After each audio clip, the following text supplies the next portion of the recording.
Kas oled väsinud sellest, et sinu auto on pidevalt segamini ja täis ebavajalikke asju? Täna jagan sinuga lihtsaid ja odavaid nippe, kuidas hoida oma auto puhas ja korras igapäevaste esemete abil.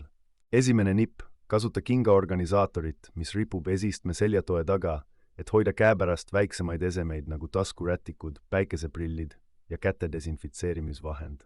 Teine nipp, hoia tagaistmel väikest plastkarpi autohooldusvahenditega, sealhulgas mikrokiudlapid ja pisike tolmuimeja kiireks koristamiseks. Kolmas nipp, aseta silikoonist muffinivormid topsihoidjatesse, et püüda kinni puru ja kleepuvad jäägid, mida saab hiljem lihtsalt välja võtta ja pesta.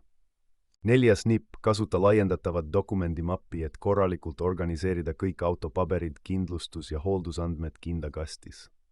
Viies nipp, kinnita uksetaskusse väike pesuriidest võrgust kott, mis toimib käepärase prügikastina ja mida saab kergesti tühjendada ja puhastada. Kuues nipp, kinnita päikesesirmile paberikaustaklamber, et hoida parkimispileteid ja muid olulisi pabereid alati nähtaval kohal. Seitsmes nipp, kasuta korduvkasutatavaid poekotte pagasiruumis eraldajatena, et luua korrastatud alad hädaabivahendite, spordivarustuse ja ostude jaoks.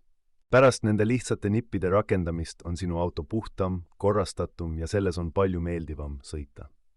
Kaheksas nipp, aseta esiistmete vahele dušikadis, et hoida kõige sagedamini kasutatavaid esemeid käeulatuses, ilma et need sõidu ajal ringi liiguks. Ja lõpuks, valmista kodune lõhna eemaldaja segades veega lahjendatud eeterlikke õlisid pihustuspudelis, et auto püsiks värske ja meeldiva lõhnaga ilma keemiliste õhuvärskendajateta.